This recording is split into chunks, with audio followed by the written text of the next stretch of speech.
Olá, turma da primeira série, tudo bem com vocês? Aqui é a professora Cristiane falando e hoje nós vamos ter aula de história, tá? Então vamos começar. Bom, na aula anterior nós estávamos falando sobre a questão, da dinastia Stuart. Ok.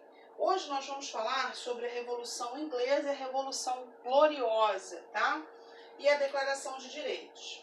Vamos entender aqui a questão da monarquia e do parlamento.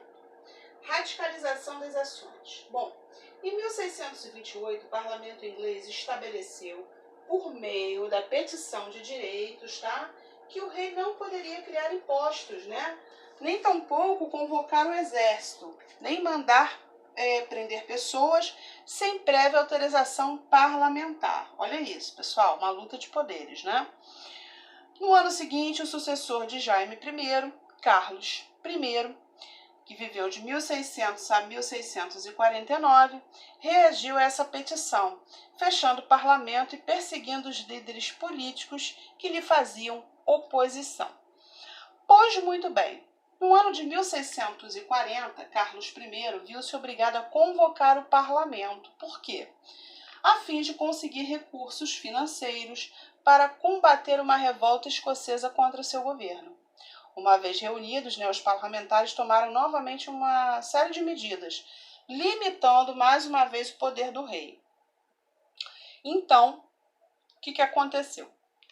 Decretaram, por exemplo, uma lei que proibiu o monarca de dissolver o parlamento, e tornava obrigatória a convocação do órgão pelo menos uma vez a cada 3 anos. Então, cada vez mais a autonomia, o poder do rei estava sendo reduzido, Esses acontecimentos, pessoal, agravaram ainda mais o conflito entre o rei, e o parlamento, desencadeando assim o início da Revolução Inglesa, Então vamos entender a questão do processo revolucionário, A Revolução Inglesa pode ser dividida em 4 etapas principais. Guerra Civil, que vai de 1642 a 1648, regime republicano, que vai de 1649 a 1659, restauração monárquica, e a Revolução Gloriosa, A restauração monárquica, ela vai de 1660 a 1688, e a Revolução Gloriosa, ela vai de 1688 a 1689. Então, vamos analisar aqui os principais acontecimentos. Guerra Civil e a morte do rei. Bom, irritado com a oposição do parlamento, Carlos I mandou sua guarda real invadir a sede do parlamento e prender seus principais líderes, Então, ele combateu, ele foi lá e combateu o parlamento. Estes, por sua vez, organizaram tropas para lutar contra as forças do rei. Teve início, assim, a Guerra Civil. Na divisão das forças em conflito, estavam do lado do rei, principalmente a nobreza anglicana e a nobreza católica. Do lado do parlamento estavam basicamente a burguesia, o gentry, que eram os nobres rurais, e os yeomen, pequenos e médios proprietários rurais, e os camponeses pobres.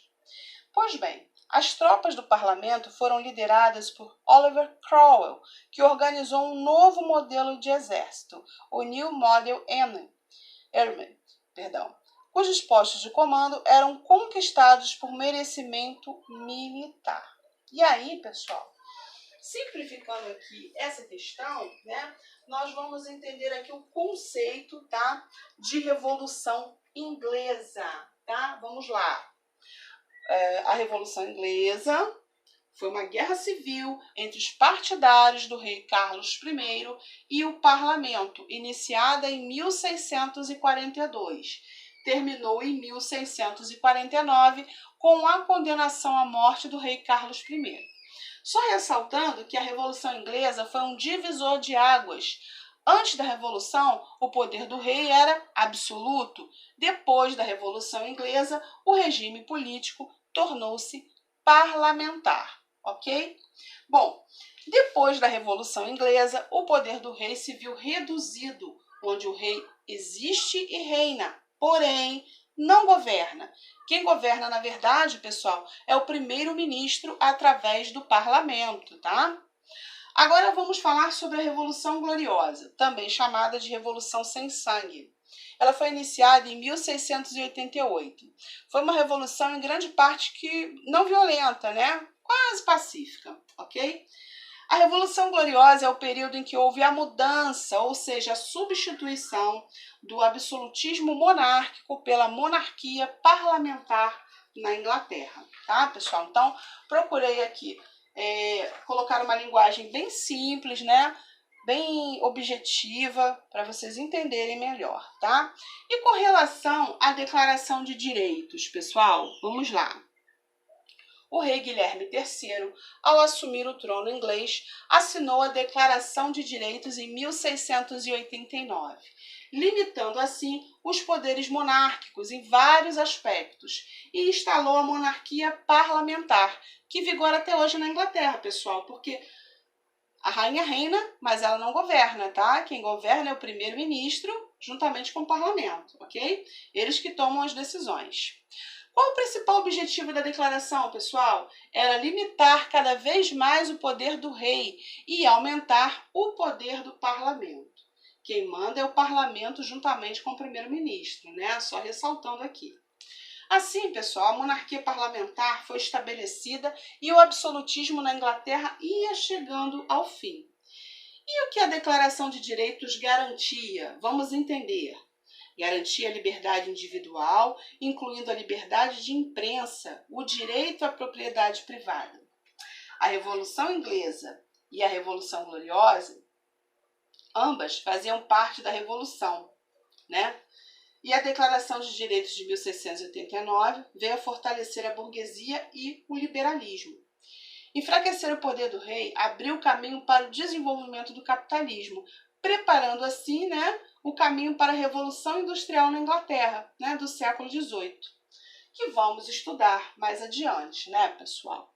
Então, hoje, né, nós trabalhamos com essas três questões: Revolução Inglesa, Revolução Gloriosa e Declaração de Direitos, né, de forma bem objetiva, tá? Bom, com relação aos exercícios, né, vocês façam, por favor, os exercícios, tá? Questões 17, 18 e 19. E com relação a D4 do capítulo 5, explique com suas palavras o que foi a Revolução Inglesa, tá, pessoal? Com as suas próprias palavras. Assistam a videoaula na íntegra e expliquem esse tema, tá bom? Qualquer dúvida estarei à disposição. Um forte abraço, tá? Tudo de bom. Fiquem com Deus e até a próxima aula.